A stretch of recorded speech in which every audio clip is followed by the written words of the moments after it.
देश में एक कप कॉफी की कीमत है 15 लाख रुपए। यहाँ 20 लाख में मिलते हैं 1 किलो आलू और 50 लाख में टमाटर। महामहंगाई की मार झेल रहा है ये देश। इस देश के करोड़पति भी 2 वक्त रोटी के हैं मोहताज।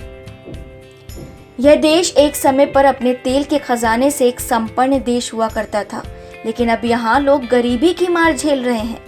यहाँ की मुद्रा की कीमत इतनी गिर गई है कि हजारों लाखों की कीमत में यहाँ सिर्फ मुट्ठी भर घर का सामान मिल रहा है। हम बात कर रहे हैं लैटिन अमेरिकी देश वेनेजुएला की। 10 लाख का नोट जारी करने वाला पहला देश बना वेनेजुएला।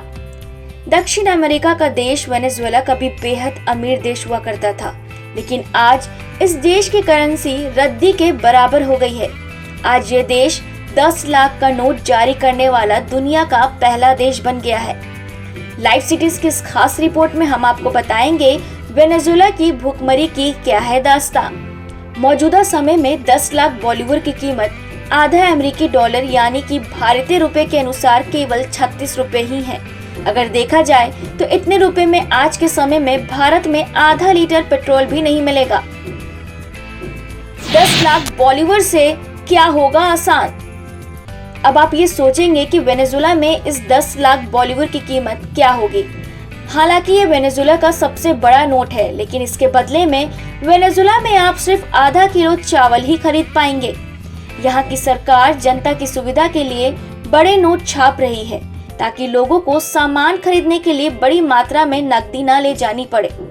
20 लाख बॉलीवुड में मिलते हैं 1 किलो आलू।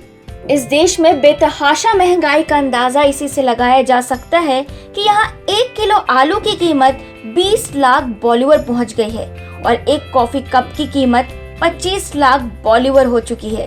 वहीं एक प्लेट नॉनवेज थाली 1 करोड़ बॉलीवुड में आपको मिलेगी। वेनेजुएला में क्यों भूखे मर रहे हैं लोग। वैश्विक स्तर पर कच्चे तेल की कीमतों में भारी गिरावट आने के चलते वेनेजुएला में आर्थिक संकट आई है।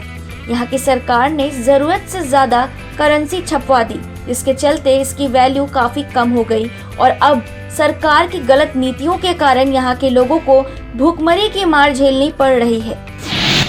देश छोड़ रहे हैं वेनेजुएला के लोग। यहाँ महंगाई हजारों गुना बढ़ गई है, अर्थव्यवस्था डूबने की कगार पर है और लोगों के पास खाने के लिए भी कुछ नहीं है। इसके कारण बेरोजगारी बढ़ने से यहाँ अपराध में तेजी से इजाफा भी हो रहा है। इस देश की हालत इतनी बिगड़ गई है कि लाखों की संख्या में लोग पड़ोसी देश कोलंबिया भागने को मजबूर है। वहीं कई लोग ब्राजील भी जा रहे हैं। देश को इस कठिन परिस्थिति से निकालने के लिए वेनेजुएला के राष्ट्रपति निकोलस माडुरो वेनेजुएला की राजधानी कराकस में लगातार बैठकें कर रहे हैं।